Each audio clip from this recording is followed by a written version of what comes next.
important thing is how do you actually adapt and work with workplace laws in Australia? The answer this gentleman gave was that it's their side of the story is not heard. And I said, so what is that side of the story? And that side of the story is that they provide a whole lot of discounts, airfares for these students. They do a whole lot of stuff that's not recorded or documented, and that when you add them together, they're worth a lot more than the minimum wage.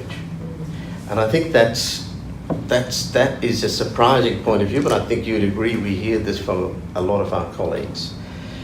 It's not though it depends on the size of the business, and I think we were having that discussion a short time ago. The very micros to small SMEs in joint ventures tend to be far more, more conducive to bypassing the workplace laws and bending them to suit their own needs. And it is certainly true, and I certainly don't want to offend any of my Indian diaspora colleagues, but it's certainly true that we do have a tendency when employing fellow Indians to, look back and do the similar business deal that you might do in India. Particularly if they're students from overseas or they're moving with family friends. And I think that's not a in many ways, that's just a recognition of what a different culture is. And when you're in here, you've got an extended families, relatives, that's going to happen. So I think we need to put that perspective in mind. And so if you look at, for example, the taxi industry, I recently headed up the state government's inquiry into Uber, which has been successfully implemented, I might say. But I found generally that there was a very good awareness of the workplace laws in the taxi industry. There were a lot of persons of Indian origin working in there. They were conscious of their rights, at least from what I could see on the inquiries I held, but I wasn't looking at it from a legal perspective. So I think with the 7-Eleven case, I think this is a good case study to say what are the learnings from it, what would we like to see more of and less of from what's happening with our businesses. And I know Ram's got 40 organisations in there. A lot of our members in the Federation of Indian Communities are in those small micro businesses. And can I say that one redeeming feature of the Indian diaspora is they are very law-abiding citizens, far more than some other cultures that I've seen in place. Very law-abiding, and I think it's just getting the message across that to be law-abiding, you have to understand these workplace laws and cultures, and appreciate that it's not something you can bend or break. Once you explain that to them, generally it's pretty good. Yeah, very good. Yeah. Right? I haven't had any problem. The problem is getting the message across. So I see this session today as a very important session to get that across. So it's certainly our intention in the Australia-India Business Council and my colleagues in the Queensland chapter of the Australia-India Business Council, and Nick Senapati, who's the president, is away in South Africa at the moment. He was very keen on this session and is an apology for not being here today. We want to publicise this issue. From small things grow big things. So to me, as I finish my end, the important thing here is the message, and in some ways having a small compact group may make this message much more clear and sharper. And I hope that those listening to this across Australia through our website will generate the interest that we want to see, not just in the Australia-India Business Council and in our state chapters in every state, but also with our collegiate organisations like the Federation of Indian Communities in Queensland and the sister communities in both Victoria and New South Wales. So that would be my introduction for this session, and I hope we can have a really good, rich dialogue. So to follow that. I'm going to try and follow that with something which caters to the intimate group, but at the same time caters to the thousands that might be watching Yes, off your very much website. so. Yeah. So I'll see if I can manage that.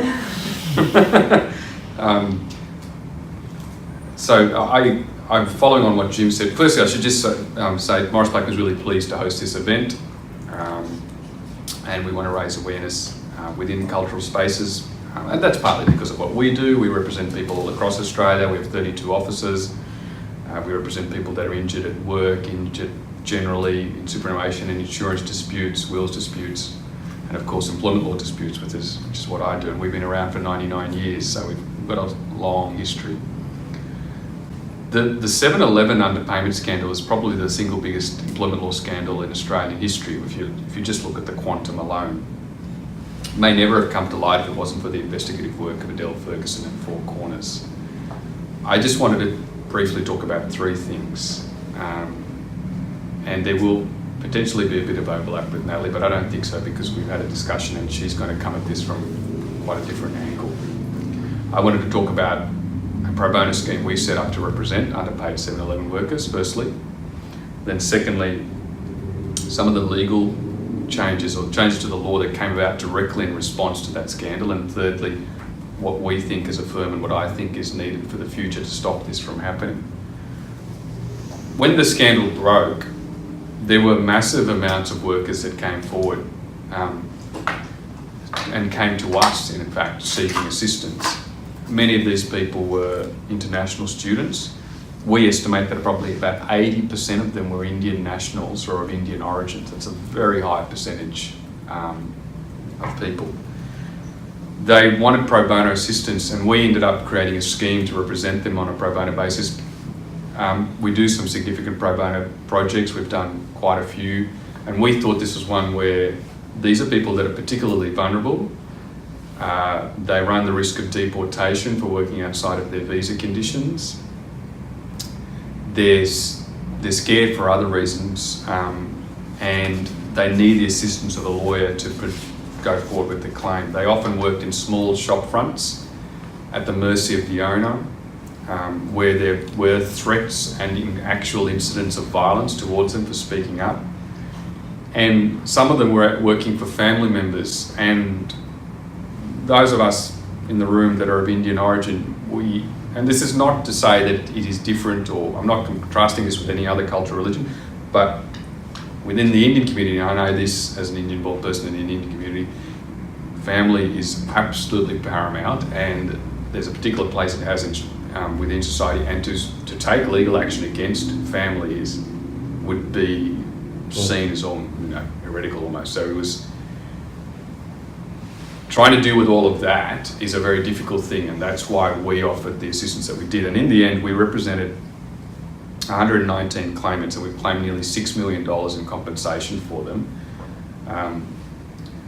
That's only a drop in the ocean compared to how much 7-Eleven's actually paid back in total in the scheme. It's $160 million now. That's why I say I think it's the single biggest employment law scandal in Australian history. So that was our involvement. That's the first issue. The second issue is some significant legal change that came about. That was partly due to a Senate inquiry in response to the scandal. It's partly due to submissions Natalie and the Fair Work Ombudsman had made in terms of what was needed.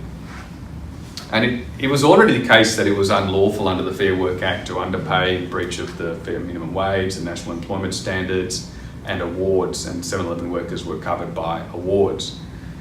And as it stood, if you were the company that broke the law, you could be fined a maximum of $63,000. If you're an individual who was involved in the contravention, you could be fined, and I'll come back to that, but you could be fined $12,600. But what the government introduced were these provisions, and they were under the auspice of, it was called the Vulnerable Workers Amendments to the Fair Work Act, and they brought about this notion of a serious contravention. And so a serious contravention is where someone's engaged in a systematic pattern of conduct in breaking the law and breaking the fair work laws. And the penalties for that kind of contravention have gone up to $630,000 for a corporation and $126,000 for an individual. And if you look at the 7-Eleven type contraventions, that is a systematic pattern of conduct. It is within a business, everyone who's employed there, repeatedly or on an ongoing basis for a long period of time, and knowingly done, often with subterfuge, obfuscation, and a deliberate intent to defraud. So, one of the issues that came out of this was, of course, people not having pay records. So another change that the government brought in these laws was that it's already an offence not to provide pay slips, but it became the onus of the employer, not the employee, to show why they didn't provide pay slips. So that was a significant change. And in terms of individuals being affected, that is individuals who are involved in the contravention, no one has shown this more successfully than the Fair Work Ombudsman.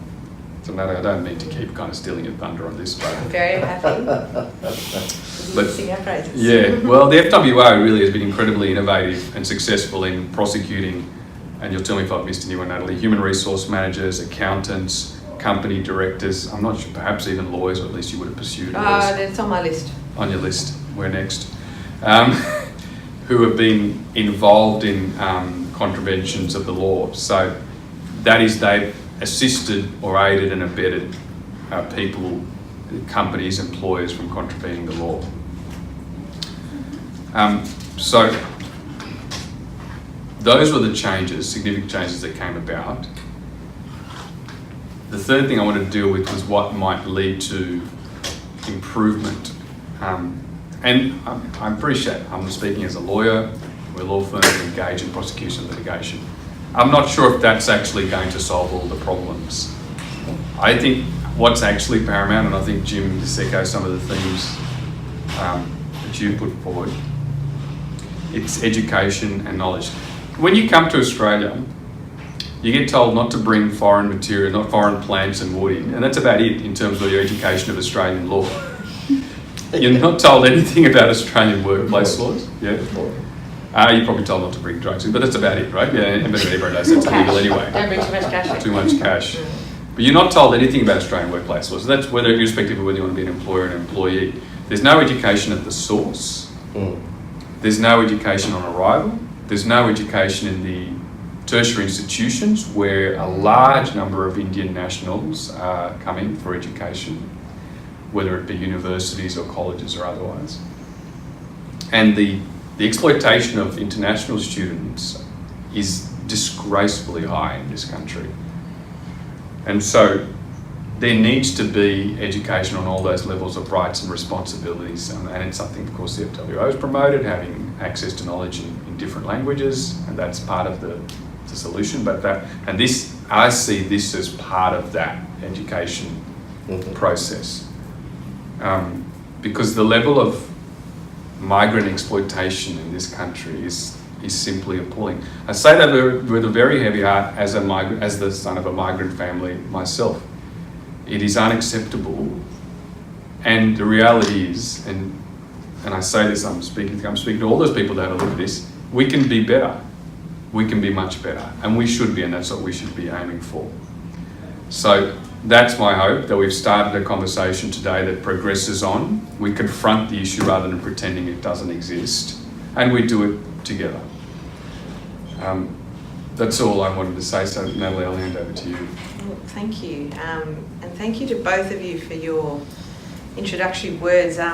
Perhaps makes it a little bit easier for me to venture into, a little nervously, into some of the territory I'm venturing into. So I guess I would start, I thought I would start by just talking a little bit about what the Fair Work Ombudsman does, including the bits you don't read about in the papers. And I also did want to talk a little bit about our work with migrant communities and talk a little bit about data.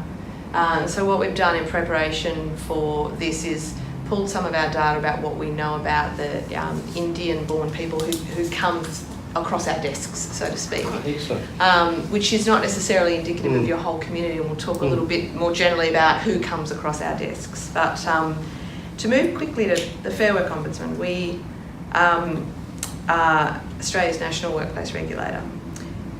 It is our job to help people understand and comply with the laws.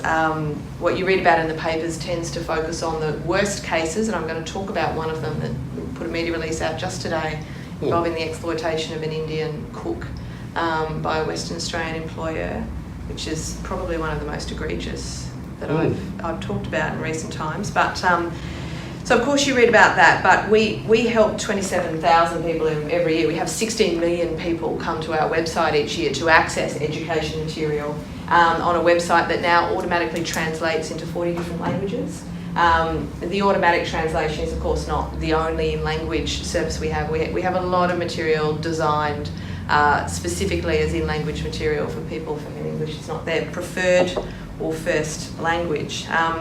Those 27,000 requests for assistance mostly do come from employees who have some sort of concern about what's going on in the workplace. And most of them are about what they've been paid. So the question is either have I been paid the right hourly rate, or, and getting more and more common, people not being paid for hours worked.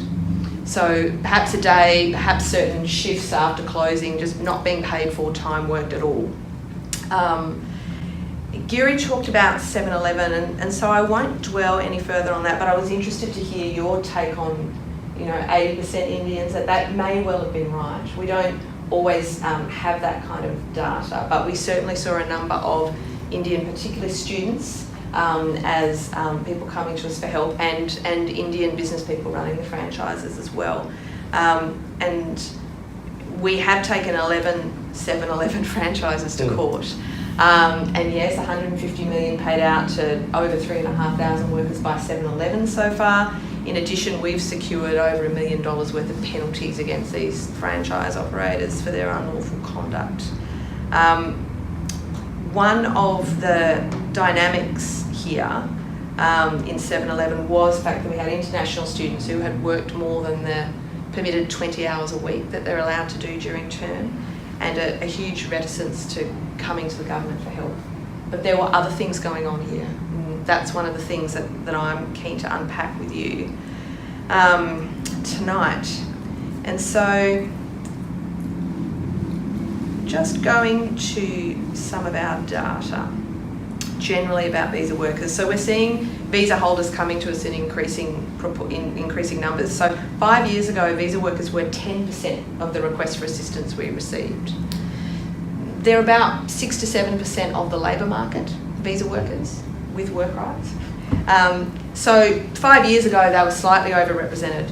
In the last 6 months of the last calendar year, that had risen to 20%. Wow. Now, this isn't necessarily a bad thing. We think that's partly because more people are coming to us for help.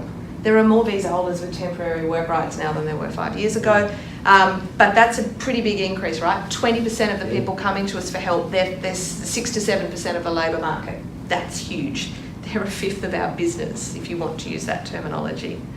So that's why we have been very focused in recent years on a number of initiatives to reach out to migrant communities, to help ensure that migrant businesses and workers understand the laws. We have invested heavily in our online and language material. I mentioned our website and the like. And of course, not all migrant communities are the same, and language is only part of the challenge many cohorts have in trying to understand what is not a straightforward system. Our workplace relations system is not simple. And so that's why we have been reaching out to enlist community leaders like yourselves to work with us, because it's in all our interest to make sure all businesses operating in Australia are compliant with the law. And it's critical everyone understands that all workers in Australia are entitled to minimum entitlements and Australian laws, irrespective of where they've come from or whether they're on a visa. So let's turn to some of the data about Indian workers. So of course, Indian workers are featured in our work. This isn't surprising. There are, according to the data, you would know better than me, but nearly 500,000 Indian migrants living in Australia. Yeah, that's correct. That's about right. That's what the ABS, that's what my people tell me the ABS tells them. That's correct, yeah. Huge. And of course, you are running businesses and working across a range of sectors. Perhaps it might be surprising though, it surprised me that in the last 6 months of 2017, so that's pretty recent data, of all of our called requesters for assistance, the Indian visa holders was the highest. So that surprised me. So 8.5% higher than Chinese and Koreans, for example. The cases coming across our desk tended to involve those working in accommodation and food. Now that doesn't surprise me because that's the industry that attracts the most requests for assistance for us. So that's about the industry as much as anything else. But in that 6-month period, of the visa workers identifying as Indian who came to us for help, 35% of them were in this sector. This is twice as high as the rest of the cohort, and which was at 17%. So that tells you something about the Indian workers who are getting into trouble in the workplace and coming to us for help. And the other thing about this cohort is a large number of them, in fact, so larger than the generic cohort, 30%, were coming to us because they were reporting that they had not been paid for time worked. So more so than not getting the right hourly rate, and often these two things come together, to be honest, but it was much higher. So for the rest of the cohort, it's 19%, for Indian workers, 30%. So we have here Indian workers in businesses who are not being paid for maybe whole shifts, whole days. The case study I'm about to take, well, let's go to the case study, today's media release. A really serious case involving a West Australian Indian restaurant.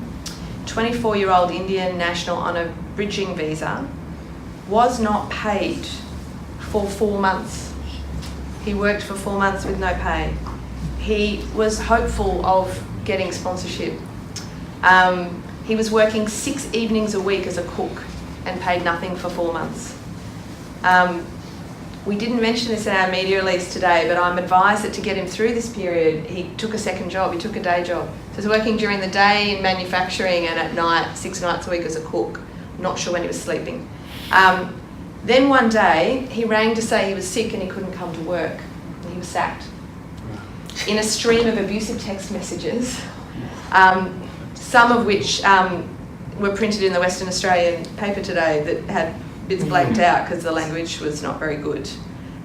He had hoped his employer would sponsor him, and of course what he got was a long way for a reward for his hard work. So, like in the 7-Eleven scenario, what we saw is workers who were concerned far more with their visa status than what they're being paid, or indeed whether they are paid at all, making them very vulnerable to people who are not the majority, but there are bosses out there who are seeking out to exploit this. And this employer was certainly in that category, and if you read the decision, you'll see there's no doubt. This employer was criticised by the judge for his behaviour in court. There was shouting in court. There was hostility, is the word the judge used. Hostility towards the worker and hostility towards my legal team, who do encounter some bad behaviour from time to time, but it is rare for a judge to call it out like that. In fining the company and the director $200,000 and ordering back pay be paid, the judge suggested that the attitude displayed by this individual was such that it should be cause for serious concern in relation to any possible future employment by him or by any company with which he is associated. Wow. So very strong language. Can I ask, sorry Natalie, don't want to interrupt you, but how did you convince this worker, who must have been petrified, he was, to come forward? Well, he came forward after he was sacked. Right. And I'm not sure exactly how he found out about us, but I was talking to one of our staff today who said, because this conduct occurred in 2012, this is how long it takes for matters to come before the courts. Here we are in 2018. He has now secured another job in hospitality and sponsorship. But it was hard work for us to keep him there, because at that point, why would he want any more to do with this person he had worked for who had treated him so badly? And he said, will I get any money back out of this? We hope so. But as Giri would know, sometimes these companies suddenly find they have no idea. So we're on to that, as we always are, in making sure that whatever money this company has, we extract. But that's not always easy. And so, this is a story at the edge of the spectrum. I did an interview on WA radio today, and they said, is this happening all the time? And I said, look, this is a most egregious example, but it would not be the only example like this. And so this vulnerability of this employee was so pronounced around his visa that it overrode everything else. Was the company an Indian diaspora company?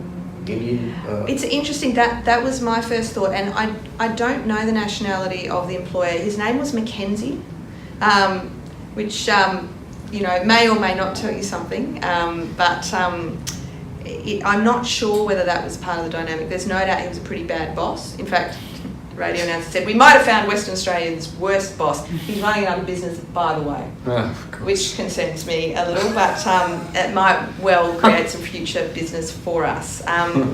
But to go back to our work and just, again, some data about the people who come to us for help, I mean, this kind of goes more to, let's start talking about this dynamic. So I mentioned the fact we put a lot of work into our in-language material on our website.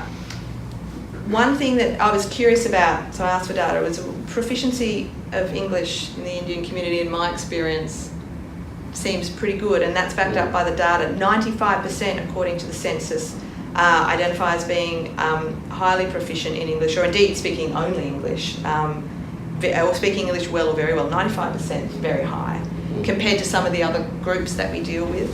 And our experience backs this up, because people accessing in-language material in Hindi or Punjabi, those numbers are pretty low compared to people accessing our online material in the various Chinese languages or Korean, for example. We have an anonymous tip-off service in English and in a number of other languages. Anonymous tip-offs in Hindi is less than 1%. I suspect those people are coming in through the English portal because their English is pretty good.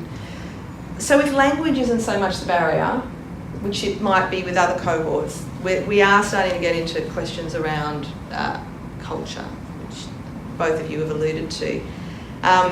We also know the Indian community is, relatively speaking, quite highly educated. So it's a complex workplace relations system, and Jim, you said the Indians want to be seen as law-abiding. Nearly 70% of Indians have attained a bachelor degree or diploma, and we know a large number here is international students and on skilled visas. So the largest group of skilled visa holders, of 457s, is Indian, second largest group of international students. So we return to this question: what are the dynamics at play here in cases of exploitation of workers? And Jim, to take your example, is an interesting one about, I paid for this person to come over, and I paid and I helped them out and I bought their visa, and so I shouldn't have to pay award rates. And of course that's just a fundamental, misunderstanding. In our laws, deductions have to be, those deductions could be counted, but only if they're agreed in writing up front and it's clear they're for the benefit of the employee. So, you could do that lawfully, but if the business person isn't aware of the laws, I could see why the business person might say, but I've paid for these things already, why shouldn't that be considered? It's about knowing how to do it right. But for us, it's very important that we do unpack the dynamics and hear your insights, because we are seeing a, relatively speaking, large proportion of Indian workers coming through our doors with stories of, at the extreme, exploitation, and in other cases just simply not getting what they're entitled to, maybe deliberately, maybe not. And together I'm hoping we can draw on our experiences, insights, and bring together the data and our experience and yours to make progress around supporting compliance with workplace laws amongst Indian businesses and increasing the knowledge and confidence of Indian workers, reassuring them that they can and indeed should come forward to help, if not to the Fair Work Ombudsman, to business leaders like yourself. If they're worried about the government or they're worried about their visa, we can help them with that, but I understand they might not first and foremost want to come to government, but we need to bridge that gap, and you could really help us do that. So with that, I guess I'd throw open the discussion, and I'm very interested to hear your insights and feedback. So when you say bridge the gap and come forward, the communities can actually work with you in bringing those cases up. And to give you an analogy, which I've just been recently familiar with, has been the issue of domestic violence. And in one state, one of our members wanted to bring this up as an issue, and it met with an unbelievably hostile reaction from the more male-dominated Indian diaspora in that state, to the point where we felt we had to actually do something like this. It was a bit of a surprise, to the point where they said domestic violence doesn't exist in our community, and that particular community is actually, we believe it's very higher than the national average. So these are issues that we certainly are aware of, and we want to sort of bring them up, unpopular as they might be. And domestic violence is even more of a hot issue than what we're dealing with here, in particularly states like Victoria. But it's not just confined to Victoria. There's a cultural side in that. I mention that because I think there are some similarities in terms of the culture of what you actually will take up and what you won't take up and what you'll tolerate. Yes. It's not a case of saying that the Indian community is a particular bad community or notorious or anything like that. And in actual fact, as you say, they are highly educated, want to be law-abiding, and so those are all the ingredients for success. That is a successful business community or a successful community that is also obeying the law and can look at that success with the satisfaction of it being morally and legally correct. So it's 7-Eleven brought that, I suppose, put a spotlight on the particular community, but I can safely say in terms of my practice that exploitation is widespread. It happens in just about every community. It happens in just about any industry, and I'm sure, Natalie, your experience is exactly the same. Convening this particular group with the assistance of Jim and the AIBC is just because at least you've had the courage to raise the issue within your community, and you're going to have the courage to distribute this to everyone. Absolutely. And having the courage to face it means the issue can be dealt with, and others have not shown necessarily the same courage. So that is actually a reflection of a really good quality within our community. I have the courage to speak out, you do, Natalie's come here and address the issue head on. So I do want to make it clear, because I know that some people are going to be watching this or listening to this here, and they're going, why are they picking on us? We're not that bad. We're good people, and so it's important to say, yes, you are. Everyone is, and no one is particularly bad. It's just about those that have the courage to face the issues. And there are issues that come out of a lack of awareness about rights, a fear of speaking up, a fear of being deported, all legitimate fears, and ones that have to be overcome, I think, for the issue to be addressed. So if we were to reflect on both these talks, listening to Giri, I think that you're right. I think in 99 years that was the single biggest scandal we've seen, and I think what's also very good in that is your pro bono scheme that you mentioned. I think stands you in good stead. But that 80% of international students are vulnerable, like in the Indian context, I think is a serious matter for both our bodies, but also that family is paramount. Therefore, the issue of legal action. I want really. That's where we might need some help from you. How do we work together? But that is a very, very important cultural barrier. And can we talk about that a little? Because we have seen cases, and not just in the Indian community, in many communities where people come to Australia and they are working with family members or just friends, friend of father contacts, and they feel strong loyalty to the person who's given them the job. Most of our cases are not like the Western Australian case I mentioned that end up going to court. Most of the 27,000 matters that come to us, we resolve through our dispute resolution processes. So we help both of the parties understand what the rules are and then fix the problem. So that means getting it right in the future and paying back pay. Mostly people don't get taken to court. Mostly people don't end up being in a media release. And most of the issues we can resolve in this way. And so perhaps one of the things we need to do is explain that while what you read about with the Fair Work Ombudsman is that these extreme cases and court action, that most matters are dealt with through dispute resolution processes over the phone, and are about getting people to understand what the rules are. So coming to us does not mean that your boss is going to get taken to court or the business is going to get shut down. And the other thing is that we can and regularly do work with the Department of Home Affairs, as it is now known, to make sure that if you're working with us in an investigation, Yeah. that you won't be deported, that your visa status won't be compromised because you've found yourself in an exploitative situation. So not everything has to end the way the Western Australian case ended, particularly if we get to it early. I think that's good, because even if we brought out a little information sheet that, how can I actually, because a lot of this is done informally, right? How can I sort of work this through?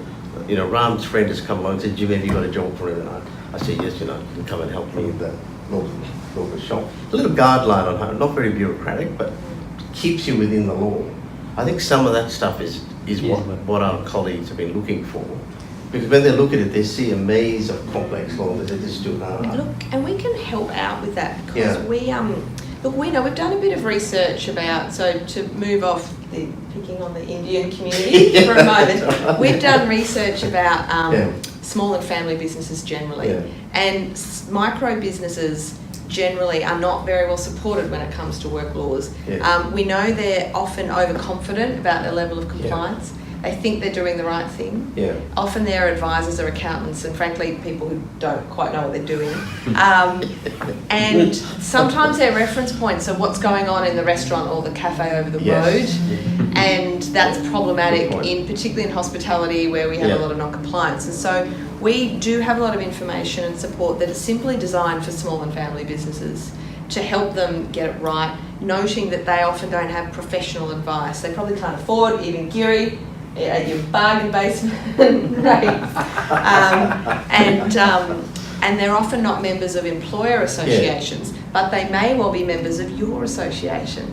And so you become a conduit through which we can push out this very simple material, and if it's more complicated than the advice on the piece of paper, then they can call us, or they can email us and sign up to our subscriptions and things like that, so they've got the right award rates and the right advice. And we could also speak to Multicultural Queensland, here to get some help in that.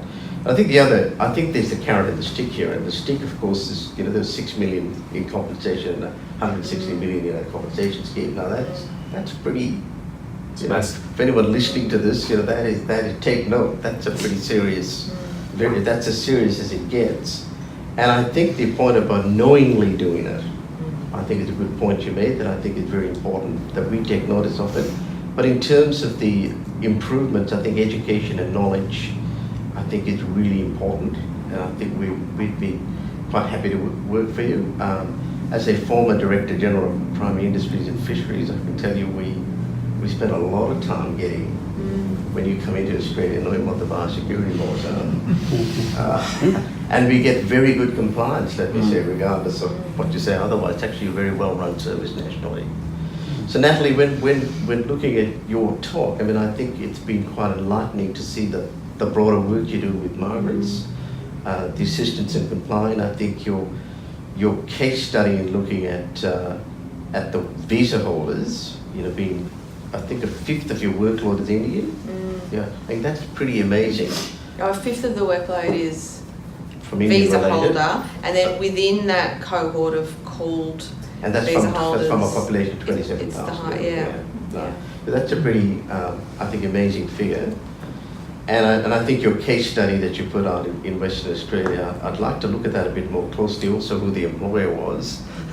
Just, if it's both diaspora, then, we have a chapter in Western Australia. And I'm sure they'd be very interested in that case. And I think the anonymous tip-off portal, I thought was an interesting one. And I'm not sure, Ram, whether you had any ideas on that, but how that actually would work. Maybe you might just want to comment. How does the anonymous tip-off portal work? Anonymous, there are two, there are lots of ways you can come to us for help, but essentially there are two key ways. Either you come to tell us about your problem because you want us to help you, or anybody can tell us about something that they know that doesn't look right through our anonymous tip-off portal. And so that exists, of course, in English, but it also exists in about 17 other languages as well. Quite unusual for government. You can make an in-language kind of tip-off, essentially. And you go into the website and fill in a form about what it is you know. And so, obviously, employees are a main source of information, but we also have received tip-offs from other employers It's a bit like dobbing in, which people Yeah. say is not very Australian, but frankly, if the restaurant around the corner is ripping off their workers and you're doing the right thing, then why shouldn't you dob them in? Yeah. So Yeah. other employers and even community members. Yeah. So, you know, there are often signs of exploitation, and the prices on the menu can be one of them. Yeah. If you're paying very little for your meal, then you have to ask the question, who's being ripped off here? Because I'm not. I'm getting a really good value curry or soup or whatever Yeah, it is that sure. I'm buying. But so we will take intelligence from wherever it comes, and of course we combine it with our other data and intelligence. And so we don't send the car off with sirens over one anonymous tip-off, but it is not uncommon for us to see trends. We marry that up with the request for assistance and the other data we have, and that helps inform our compliance activities. That's good. And I think your point on culture and unpacking the dynamics of business, I think that's something we're particularly interested in as a business council, and to come forward and where we can act as a bridge. As a community, we can be better, and we should aim to be better, and we can be successful and still ensure compliance. And just in the same way that we as migrants want to be treated fairly and equally by all, we want those that are coming after us to also be treated fairly and equally by all. And that's what we expect of us, and that's what that is the honour and the privilege we should be giving to others that come after us. Thank you. So my key message would be to get the right advice about work laws as soon as possible when you set up a business. Come to the Fair Work Ombudsman, fairwork.gov.au, we have a wealth of free information there. Or go to a reputable advisor or your community to get the right advice to make sure you're compliant from the very beginning. Make sure you understand your rights as a worker from the very beginning. If there's a problem, the sooner we try and resolve it, the better. That is what will keep you out of court from the Fair Work Ombudsman's perspective, and will mean that Giri doesn't have to sue you either.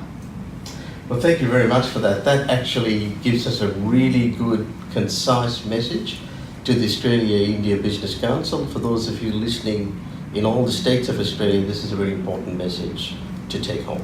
Thank you. Thank you.